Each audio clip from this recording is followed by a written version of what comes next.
Hi, today I'm going to talk about the best practices for crisis communications. So first of all, I'm going to define what crisis communication is.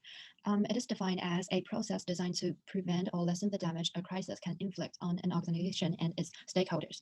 It had the first study in the 1980s about what crisis management is, and there are three phases highlighted here, which is pre-crisis, crisis response, and post-crisis responses. One very important thing to do when you are facing a crisis is you need to be timely and both replying internally and externally. So the first case study that I've written is the Xiabu hot pot. So they were reported that they use fake duck blood. Well, instead of the duck's blood, they use pig's blood, and that blood is will damage people's health and immune system. So, but actually, the case was found as a fake news, and the reasons why it is successful is that they rapidly respond to the case and they open cooperation to the society. And as we can see here, the time actually the case was solved within only 1 day. So they mainly have three responses after the breakout. So first response, they kind of state that they will be open to any news agencies for any further reports. And the second one is actually reporting that they commit that they actually use different blood. While the third report is to report the outcomes of the study when that they compare the blood they buy in the market and the blood they offer in their hotpot stores. So um, I would say this case is successful just because it uh, reply timely and shows transparency when they are getting into the breakout. So the second case will be the Haidilao hotpot case. Yes, again, a hotpot one. It is reported that they have rat in their kitchen.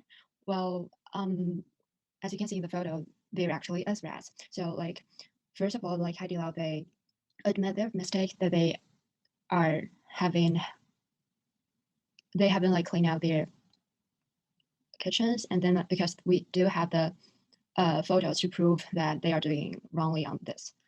And then they actively take responsibility that they shut down all the stores with problems, and they did both internal and external communication. First, they announced to the public that they will close the stores and trying to regenerate all the regulations in the store and to change their food supplied in the stores. And then they had a report and a response to announce to the public that their employees won't be charged in this case and trying to calm their employee involved in this case down. And so this case will be considered as a very successful case in crisis management. One thing I would like to mention when they are dealing with this case is that the transparency they show to the public. They actually mentioned the name who is in charge of the whole case and the supervision progress to the public to show us that they are really paying attention to this case and they are trying to do something to change the situation. The last case that I'm going to mention here is the Starbucks case that there was a public account called Australian Mirror posted an article that telling us Starbucks coffee, and not only Starbucks, but all the coffee industry are offering coffee which damage to our health and cause cancer. To be honest, Starbucks doesn't reply very actively to this case, but it is still considered as a very good crisis management example. So let me show you a quick video to see what's going on here.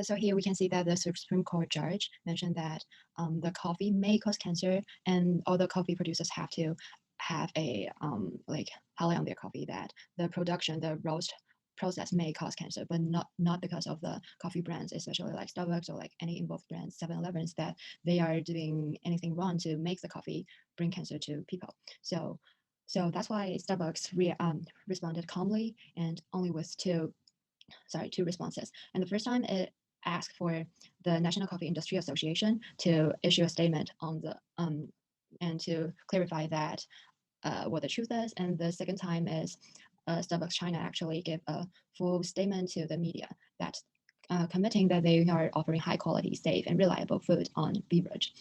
So the crisis came and went out very quickly, and just because of the whole industry of coffee is influenced, Starbucks has accidentally become a very hot topic in that year. So I would say that Starbucks also gained a lot of like audiences and like in that year. So more and more people get to know Starbucks because of this crisis. So it is actually bringing good results to them. And the account called Australian Mirror actually got banned after that, and people figured out that the account have been sending out fake news for years on its social platform. So this is all, and oh, sorry, thank you for listening.